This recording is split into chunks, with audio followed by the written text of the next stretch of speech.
I said, God, please don't let this be my fate. I'm a good person. I have so much more to give. Don't let this happen to me. I promise I will be better. Please, God, don't let this be my fate.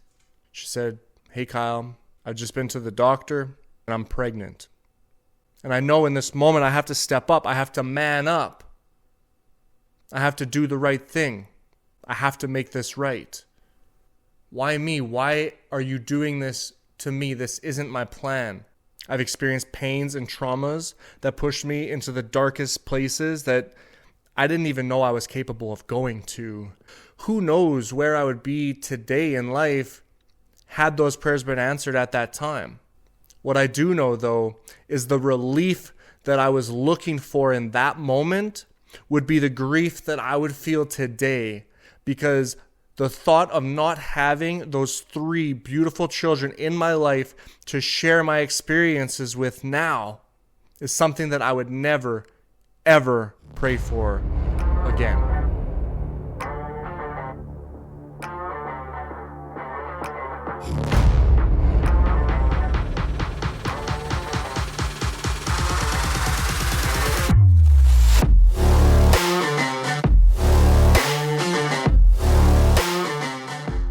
Welcome back, Wellness Ninjas, to another episode of the Wellness Dojo podcast. I'm your host, Kyle Craik, and today I want to talk to you about faith.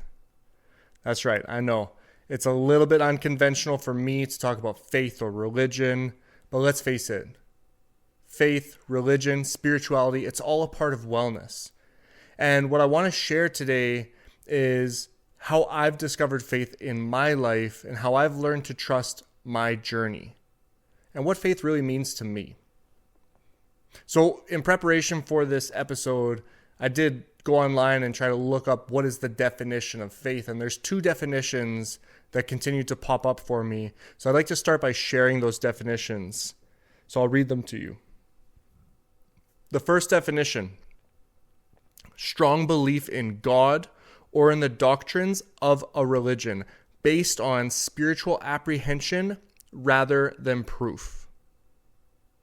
The second definition: complete trust or confidence in someone or something. Now remember, these are not my definitions, but the way that I've defined faith and the way that I've experienced faith in my life is what I think is pretty profound. And I'd like to share that to you in a story. I was 20 years old, and I remember walking into church. I had not been going to church. I had not been doing it consistently, but I felt the need to connect and to pray for something. And then going in, I had a lot on my mind, to say the least. But I remember walking in feeling panicked. So I walk into the church and I sit down. The priest comes out and he starts to deliver his service. And I'm listening to the service, and I'll be honest, not a lot of it was actually sticky. Not a lot of it was being absorbed. I was very much in my head just thinking. But at one point during the service, we were provided an opportunity to just pray to ourselves. I remember kneeling down, folding my hands, closing my eyes. I said, God, please don't let this be my fate. I'm a good person. I have so much more to give. Don't let this happen to me. God, please don't let this be my fate. I promise I will be a better man. I'll start to go to church more frequently. I will do the things that I know that I'm supposed to do. I promise I will be better. Please, God, don't let this be my fate. A few more weeks went by, a few more services that I attended, and a few more prayers just like that one that day. I remember I was driving to see a client one day. Now, I lived in the south side of the city, and this client lived way up north, probably about a 30 to 40 minute drive. And while I was driving to this client to go and personal train them at their house, my phone rang. It was my girlfriend, who I had been dating long distance. She lived 5 hours away from me at the time. And normally I would be excited to get a phone call from her, but this time I was nervous. I was shaking. I could feel it in my gut. I pulled into a nearby parking lot to take the phone call, and as I answered the phone, she said, "Hey Kyle, I've just been to the doctor, and I'm pregnant." Now she's 18 and I'm 20 years old, and I'm staring at the steering wheel. I'm gripping it so tight that my arms are shaking, and tears start to well up in my eyes. I'm trying to fight the tears, and as I begin to speak, she can sense it, and she says, "Kyle, don't cry." And I know in this moment I have to step up. I have to man up. I have to do the right thing. I have to make this right. I say, "I love you, and I support you no matter what. And I promise I'm going to do everything in my power to make this right. I'm going to do everything in my power to give us the life that we deserve and to make this good." As we hung up the phone, I couldn't fight the tears anymore. They started to flow. I remember looking to the sky and saying, "Why? Why me? Why are you doing this to me? This isn't my plan. This isn't my path. Why are you doing this to me? I have so much to give. I've got so much left to do. Why is this happening to me?" Fast forward 9 months, that girlfriend and I are now married, and we've got this beautiful baby girl. And those promises that I made in that church that day, I'm now making to myself, to my daughter, and to my new family. I will be a better man. I will do the right things. I will be better.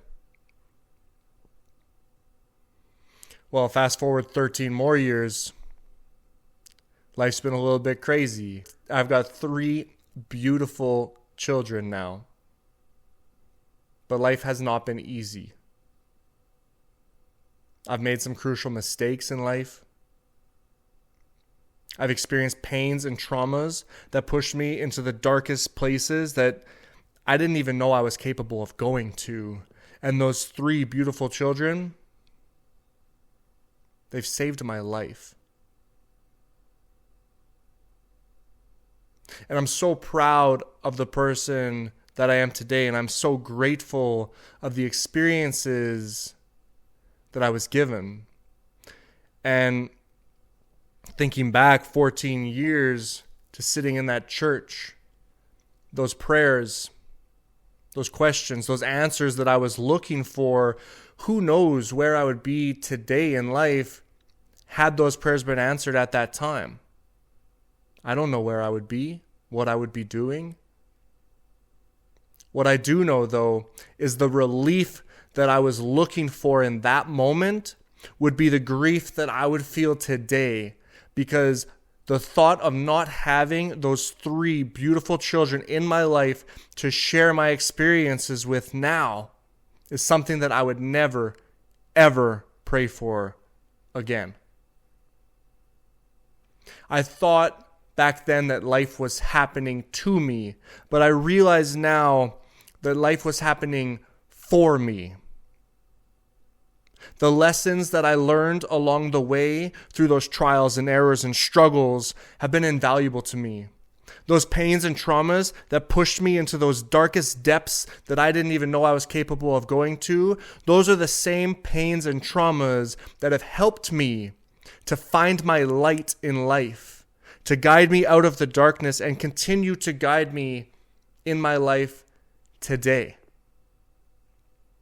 So if you're feeling like life is happening to you, I encourage you to have faith that life is happening for you. If you're dealing with pains and traumas, I encourage you to accept the lessons, do the work, because you are capable of coming through that difficulty stronger than before. And if you're in a dark place, have faith that life and that darkness is giving you exactly what you need to find your light in life, to guide you through your darkness and beyond. Because life gives us exactly what we need, and you are exactly where you are meant to be. Now, this is my story of faith and trust. This is how I developed a trust in my journey. And it's not easy still.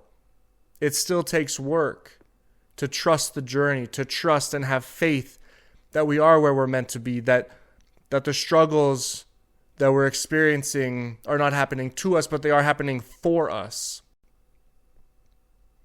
And I appreciate you listening to my story. And if you have a story of faith and trust in your journey, I would love to hear it. Please reach out to me and share your story with me, because it's something that I would love to hear. I hope that my story was able to reach somebody who needed to hear it today. I hope that my story is able to help somebody through their experiences. I appreciate you listening and watching, and I'm looking forward to seeing you all in the next episode. Please subscribe to the Wellness Dojo on YouTube. Please follow the Wellness Dojo podcast and experience episodes with other amazing guests that also have very inspiring stories and experiences that I'm so blessed to be able to share with you. So thank you again. I look forward to seeing you in the next episode.